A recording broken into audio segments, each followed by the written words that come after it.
हमारे देश में प्रेगनेंसी के दौरान महिलाओं का खूब ध्यान रखा जाता है, उन्हें खूब खिलाया जाता है, ये कहकर कि अब तुमको 2 लोगों के हिस्से का खाना है। प्रेगनेंसी में हेल्दी खाना बहुत ज़रूरी है, माँ और बच्चे दोनों की सेहत के लिए। पर अति हर चीज़ की नुकसान करती है, खाने की भी। प्रेगनेंसी में खान पान से जुड़ी इन्हीं आदतों के चलते कुछ महिलाओं में जेस्टेशनल डायबिटीज़ मेलिटस हो जाता है।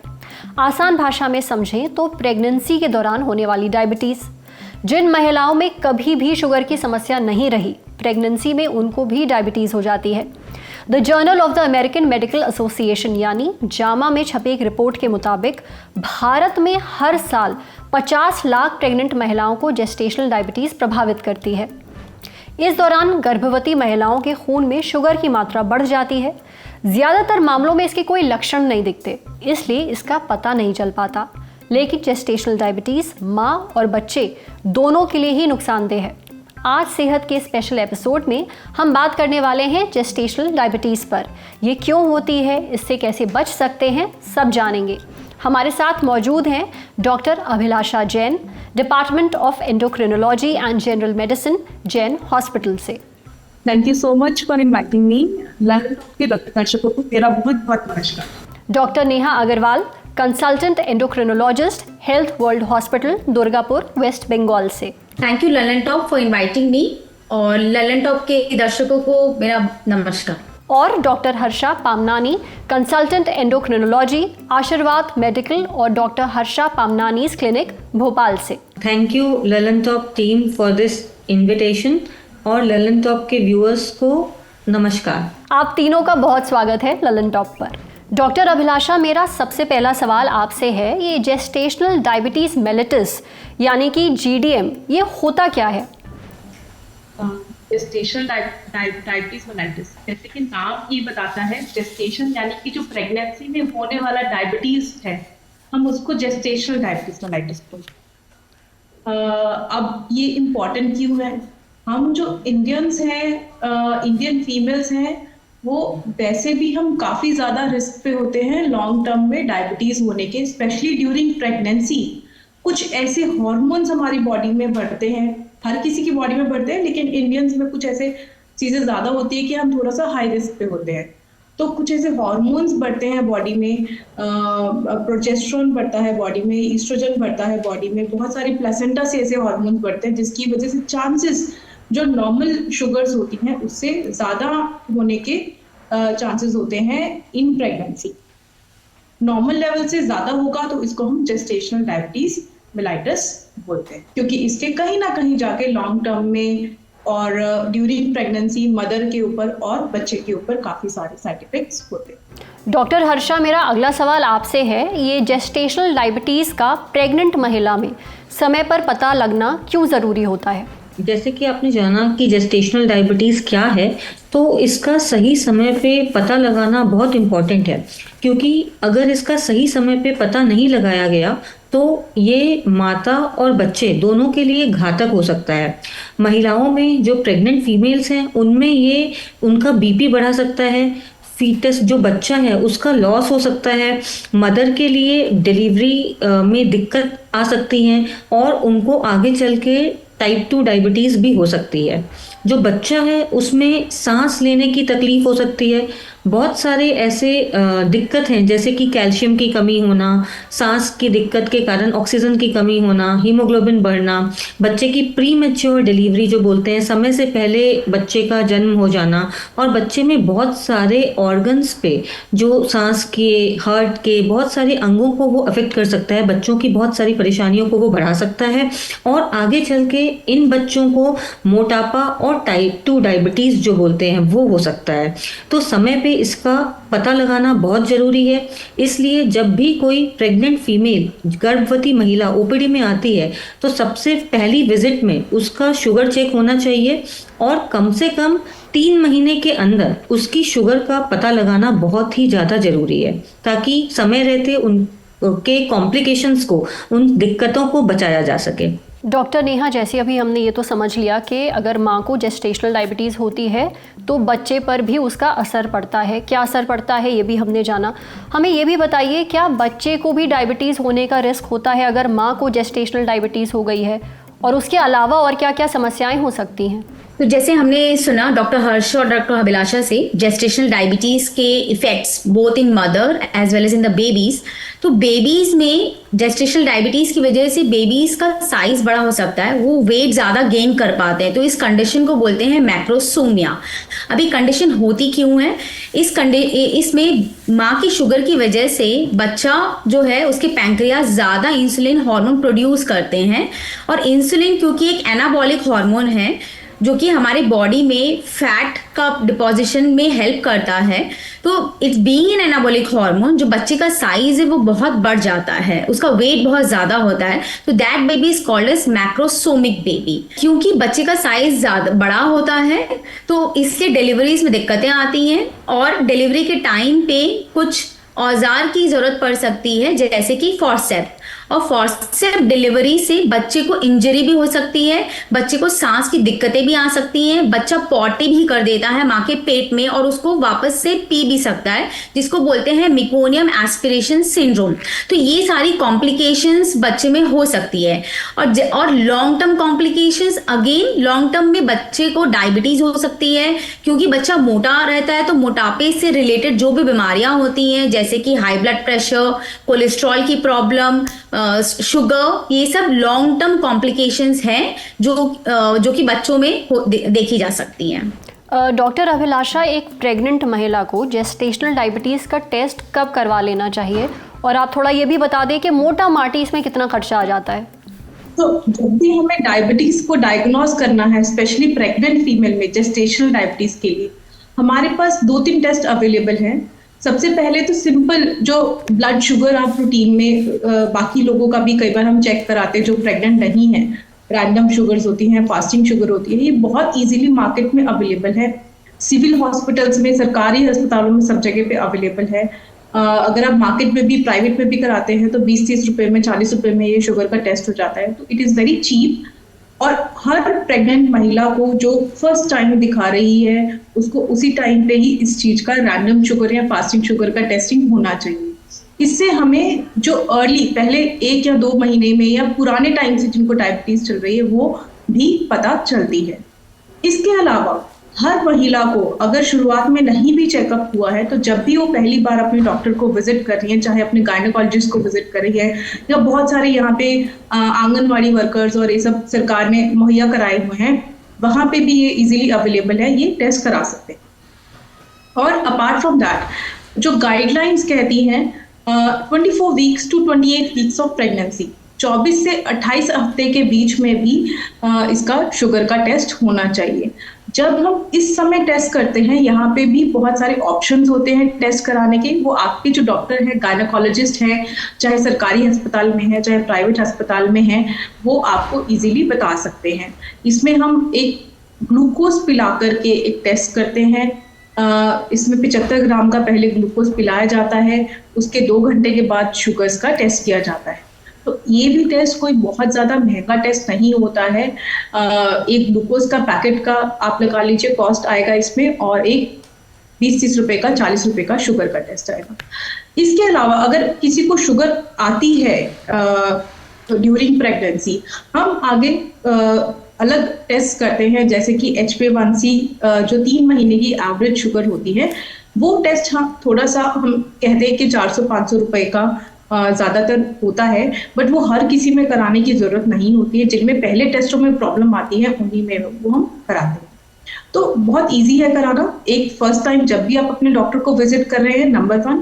दूसरा 24 टू 28 वीक्स प्रेगनेंसी के बीच में ये टेस्ट होता है, बहुत चीप है, सरकारी प्राइवेट दोनों अस्पतालों में easily available. Doctor Harsha, gestational diabetes के वो कौन से आम लक्षण हैं जिन पर हर प्रेग्नेंट महिला को नज़र रखनी चाहिए? ज़्यादातर प्रेगनेंसी वाली शुगर में कोई स्पेसिफिक साइन सिम्टम्स नहीं होते। जब तक बहुत माइल्ड सिम्टम्स होते हैं, जब तक आपके डॉक्टर शुगर को टेस्ट नहीं करते, काफ़ी टाइम आपको पता ही नहीं लगता कि आपको प्रेगनेंसी में शुगर है। सो हर प्रेग्नेंट फीमेल्स को जब भी वो डॉक्टर के पास जाती हैं, सबसे पहले फर्स्ट विजिट में ही शुगर का चेक करना है, क्योंकि ज़्यादातर टाइम ये सिम्टम्स बहुत माइल्ड होते हैं और पेशेंट इनको पहचान नहीं पाते हैं। अगर ये सिम्टम्स किसी को होते भी हैं तो इस तरह हो सकते हैं जैसे कि प्यास ज़्यादा लगना या पेशाब ज़्यादा आना या थकान ज़्यादा महसूस करना, चिड़चिड़ापन होना, धुंधला दिखना, भूख में तेजी लगना। तो इस तरह की सिम्टम्स थोड़े से हो सकते हैं जो प्रेग्नेंट फीमेल्स को फील हो सकते हैं उनकी शुगर बढ़ने पे, बट ये कोई स्पेसिफिक साइन सिम्टम्स नहीं है। बहुत टाइम सिम्टम्स बहुत ही माइल्ड होते हैं जिससे वो मिस कर सकते हैं, बट अगर होते हैं तो इनमें थोड़ा ध्यान रख सकते। भूख, प्यास, पेशाब ज़्यादा लगना, थकान लगना, नौजिया, उल्टी जैसा मन करना, धुंधली दृष्टि दिखना, तो ये सब कुछ सामान्य सिम्टम्स हैं जो उनमें हो सकते हैं, जो शुगर बढ़ने से उनमें ये लक्षण पाए जा सकते हैं। डॉक्टर नेहा, क्या जेस्टेशनल डायबिटीज़ को होने से रोक सकते हैं? कैसे रोका जा सकता है? जैसा कि हमने सीखा कि जेस्टेशनल डायबिटीज क्यों होती है, वो प्रेगनेंसी की डायबिटीज है, तो इसका होने का कारण है इंसुलिन रेजिस्टेंस। इसका मतलब ये है कि बॉडी इंसुलिन बना रही है बट वो काम नहीं कर पा रही है। अभी काम नहीं कर पाने का जो मेजर रीजन है वो है मोटापा या इंसुलिन का रेजिस्टेंस। तो अब इसको प्रिवेंट करने के लिए हम लोग को इंसुलिन रेजिस्टेंस घटाने की जरूरत है, और इंसुलिन रेजिस्टेंस घटता है एक हेल्दी लाइफस्टाइल से। उसके लिए हमको एक बैलेंस डाइट लेना चाहिए जिसमें कार्बोहाइड्रेट का प्रपोर्शन 40 to 45% होना चाहिए, प्रोटीन का प्रपोर्शन ज्यादा होना चाहिए लाइक 30 to 35%, और फैट का प्रपोर्शन होना चाहिए 20 से 25%। प्लस साथ में हमको enough amount of fruits and vegetables भी खाने चाहिए। तो अगर हम बैलेंस डाइट लेते हैं और एक हेल्दी वेट मेंटेन करते हैं बिफोर द प्रेगनेंसी, तो फिर हम लोग जीडीएम होने को प्रिवेंट कर सकते हैं। प्लस प्रेगनेंसी में भी हम लोग को हेल्दी वेट गेन करना है। ऐसा नहीं कि हम बहुत ज़्यादा वेट गेन कर लें। जो रेकमेंडेड वेट गेन है वो 10 से 12 किलो होता है through out the 9 months of pregnancy. अगर इससे ज़्यादा हम रैपिडली वेट गेन कर रहे हैं तो हमको जीडीएम होने के चांसेस होते हैं। और अदर कोई कंडीशंस है जैसे कि पीसीओडी या फैमिली हिस्ट्री में डायबिटीज़ की हिस्ट्री है, या फिर हमको कोई अलग और कोई दूसरी बीमारी है जिससे इंसुलिन रेजिस्टेंस हो सकता है, तो फिर इस बीमारी का हमको इलाज करना चाहिए ताकि हम जीडीएम को प्रिवेंट कर सकें। डॉक्टर अभिलाषा, हमने लक्षण क्या होते हैं, बचाव कैसे करते हैं, ये सब तो जान लिया, पर अगर किसी महिला में प्रेगनेंसी के दौरान जेस्टेशनल डायबिटीज़ डायग्नोज हो जाती है तब हम उसे कैसे मैनेज या कंट्रोल कर सकते हैं? It is more important because क्योंकि इसमें यहाँ पे माँ की हेल्थ और बच्चे की हेल्थ दोनों ही इम्पॉर्टेंट है।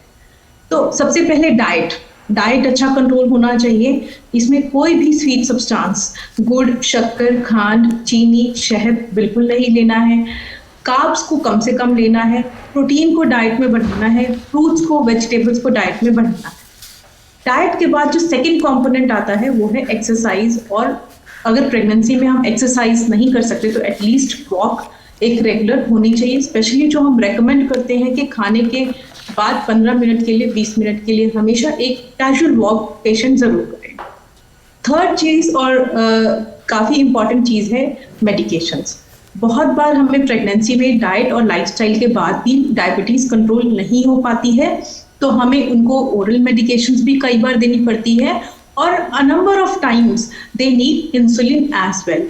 तो इंसुलिन लेना प्रेगनेंसी में ऐसा नहीं है कि एक बार अगर शुरुआत करा तो वो लंबे टाइम तक के लिए या जिंदगी भर चलेगा, ऐसा बिल्कुल भी नहीं है। बहुत सारे पेशेंट्स आके हमसे ये सवाल करते हैं, ये डाउट रहता है उनका कि एक बार अगर इंसुलिन शुरू हो जाएगा तो आगे वो जिंदगी भर चलेगा, ऐसा बिल्कुल नहीं है।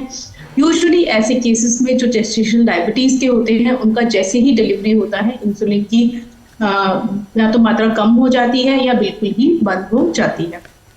तो ये 3 इंपॉर्टेंट चीजें हैं, डाइट, लाइफस्टाइल और exercise. Third, medications and insulin. चौथी चीज, रेगुलर शुगर्स आपने चेक करनी है। अपने डॉक्टर को, एंडोक्रिनोलॉजिस्ट को कंसल्ट करना है ताकि वो आपकी शुगर चेकिंग के हिसाब से आपकी डोजेस को एडजस्ट कर सके। तो ये 4 चीजें हैं, अगर आप ये करेंगे तो डायबिटीज, जेस्टेशनल डायबिटीज बहुत अच्छा कंट्रोल रहेगा। माँ के ऊपर, बच्चे के ऊपर इफेक्ट आने के चांसेस कम से कम है। डॉक्टर हर्षा, मेरा सवाल आपसे ये है कि अगर एक बार जेस्टेशनल डायबिटीज़ हो गया किसी महिला को प्रेगनेंसी के दौरान, जब डिलीवरी हो जाती है तो क्या अपने आप फिर ये डायबिटीज़ ठीक भी हो जाता है? अगर प्रेगनेंसी वाली शुगर है तो डिलीवरी के बाद उनकी इंसुलिन हो या फिर उनकी गोलियां हो शुगर के लिए, वो बंद हो जाती हैं और 2 से 3 दिन तक उनकी शुगर को चेक किया जाता है। अगर वो शुगर बढ़ती है तो उनमें कुछ माइल्ड दवाइयों की ज़रूरत पड़ सकती है, क्योंकि बहुत टाइम ऐसा होता है कि जिसको जेस्टेशनल डायबिटीज़ थी उसको पहले से डायबिटीज़ हो ये मिस हो जाती है, पहले वाली डायबिटीज़ जो प्रेगनेंसी में आके पता चलती है। तो जब डिलीवरी के 3 दिन बाद तक शुगर चेक होती है, उनमें से कुछ महिलाओं को पहले से डायबिटीज़ की जानकारी पाई जाती है, कुछ में यह माइल्ड दवाई चलती है। बहुत सारे जेस्टेशनल डायबिटीज में चाहे वो गोली हो या इंसुलिन, डिलीवरी के बाद वो बंद हो जाती है। बट जेस्टेशनल डायबिटीज की महिलाओं को ये बहुत इंपॉर्टेंट इंस्ट्रक्शंस है जो बताया जाता है कि आपको, क्योंकि प्रेगनेंसी वाली शुगर हुई थी, वो डिलीवरी के बाद गोली तो बंद हो गई, लेकिन आपको आगे चल के कभी भी डायबिटीज होने की संभावना हो सकती है। तो आपको through out healthy diet lifestyle follow करना है और डिलीवरी के 3 महीने बाद अपने डॉक्टर्स से जरूर संपर्क करना है। उसमें खाली पेट की शुगर 75 ग्राम ग्लूकोज पिला के उसके 2 घंटे बाद की शुगर के साथ मिलना है। उस टाइम पे अगर आपकी शुगर नॉर्मल आती है तो आपको साल में 1 बार शुगर चेक करा के अपने डॉक्टर्स के संपर्क करना है। अगर डिलीवरी के 3 महीने बाद अगर आपने ग्लूकोज से चेक किया और आपको शुगर निकलती है तो आपको डायबिटीज़ की दवाई शुरू हो सकती है। तो जेस्टेशनल डायबिटीज़ में डिलीवरी के बाद गोलियां या इंसुलिन वो तो बंद हो जाती है, बट उसके बाद 3 महीने के बाद चेकअप बहुत इंपॉर्टेंट है और थ्रू आउट लाइफ साल में 1 बार यह चेकअप बहुत ज़रूरी होता है, क्योंकि ऐसा देखा गया कि ऑलमोस्ट 40-50% जो जेस्टेशनल डायबिटीज़ वाली फीमेल्स हैं उनमें आगे चल के 5 से 10 साल बाद डायबिटीज़ होने की संभावना बढ़ जाती है। तो जेस्टेशनल डायबिटीज़ जिस भी महिला को प्रेगनेंसी वाली शुगर होती है उनको through out healthy diet lifestyle का फॉलो करना बहुत इंपॉर्टेंट है, बिकॉज ये एक बहुत इंपॉर्टेंट रिस्क फैक्टर है कि आपको आगे चल के कभी शुगर हो सकती है, इसलिए शुरू से हेल्दी डाइट लाइफस्टाइल फॉलो करें। डॉक्टर नेहा, मेरा आखिरी सवाल आपसे है, हमारे देश में अलग अलग कल्चरल बिलीव्स के चलते प्रेगनेंसी के दौरान महिलाओं को खूब खिलाया जाता है कि भाई ये भी खा लो वो भी खा लो। क्या ज़्यादा खिलाने की वजह से, अलग अलग चीज़ें खाने पिलाने की वजह से उनमें जेस्टेशनल डायबिटीज़ का रिस्क बढ़ता है? हाँ, ये तो बात सच है कि हमारे देश में प्रेगनेंसी की सिचुएशन में स्पेशली मतलब महिलाओं का ज़्यादा ध्यान रखा जाता है। उस टाइम पे परिवार वाले सब बहुत सारी मिठाइयाँ लेकर आते हैं, हैवी रिच खाना देते हैं, तले हुए आइटम देते हैं, हलवा पूड़ी ये सब ज़्यादा खिलाया जाता है। तो बेसिकली ये सब खाना जो है वो कार्बोहाइड्रेट रिच है, मतलब इन खानों में शुगर की मात्रा ज्यादा होती है। तो अगर ये खाना हम ज्यादा खाते हैं तो उससे वेट गेन भी ज्यादा होगा, और वेट गेन अगर होगा तो इंसुलिन रेजिस्टेंस होगा, और इंसुलिन रेजिस्टेंस की वजह से फिर ये जेस्टेशनल डायबिटीज होती है। तो ये जेस्टेशनल डायबिटीज प्रिवेंट करने के लिए हम लोगों को सोसाइटी में एजुकेशन की जरूरत है। फैमिली को healthy eating, healthy lifestyle follow करने का एजुकेशन देना चाहिए, जिससे कि हम गर्भवती महिलाओं को जेस्टेशनल डायबिटीज होने से हम लोग प्रिवेंट कर सकते हैं। और उसके बाद भी डिलीवरी के बाद हम लोगों को ब्रेस्ट फीडिंग प्रमोट करना चाहिए, क्योंकि ब्रेस्ट फीडिंग कराने से माँ की शुगर घटती है और फ्यूचर में जो डायबिटीज होने का जो रिस्क है उसका भी रिस्क घटता है।